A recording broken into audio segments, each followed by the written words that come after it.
आज है जन्माष्टमी भगवान श्री कृष्ण जी के जन्म का त्योहार। श्री कृष्ण विष्णु जी के 8वें अवतार थे जो धरती पर धर्म और प्रेम फैलाने आए थे।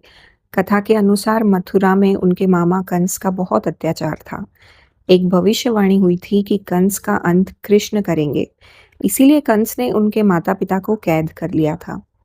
आधी रात को कड़े पहर के बीच चमत्कारिक रूप से कृष्ण जी का जन्म हुआ था। उनके पिता वसुदेव जी उन्हें यमुना पार गोकुल ले गए, जहाँ वे नंद और यशोदा के घर पले। इसीलिए हम जन्माष्टमी पर उपवास रखते हैं, रात 12 बजे कृष्ण जी का जन्मोत्सव मनाते हैं, झांकियाँ सजाते हैं, भजन गाते हैं और छोटे-छोटे झूलों में लड्डू गोपाल को झुलाते हैं। कृष्ण जी की कुछ रोचक बातें इस तरह हैं कि कृष्ण जी सिर्फ बाल लीला के लिए नहीं, बल्कि वे एक महान मित्र, योद्धा और गीता के ज्ञानदाता भी हैं। और क्या आप जानते हैं जन्माष्टमी पर कई जगह दही हांडी होती है, जहां लोग मटकी फोड़ते हैं। ये कृष्ण जी के माखन चोरी के प्रेम की याद दिलाता है। राधा जी कृष्ण जी की सबसे प्रिय और अनंत प्रेमिका मानी जाती है। उनका प्रेम साधारण प्रेम नहीं था, बल्कि आत्मा और परमात्मा के मिलन का प्रतीक है। कहते हैं अगर कृष्ण धूप में होते, तो राधा को भी वह महसूस होता। उनका बंधन इतना गहरा था।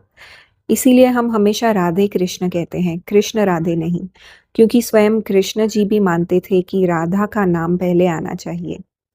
आज जन्माष्टमी भारत ही नहीं, पूरी दुनिया में बड़े धूमधाम से मनाई जाती है।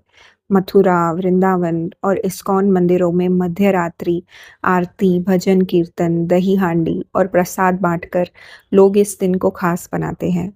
ये दिन हमें याद दिलाता है कि प्रेम और आनंद से भरा जीवन ही सच्चा जीवन है।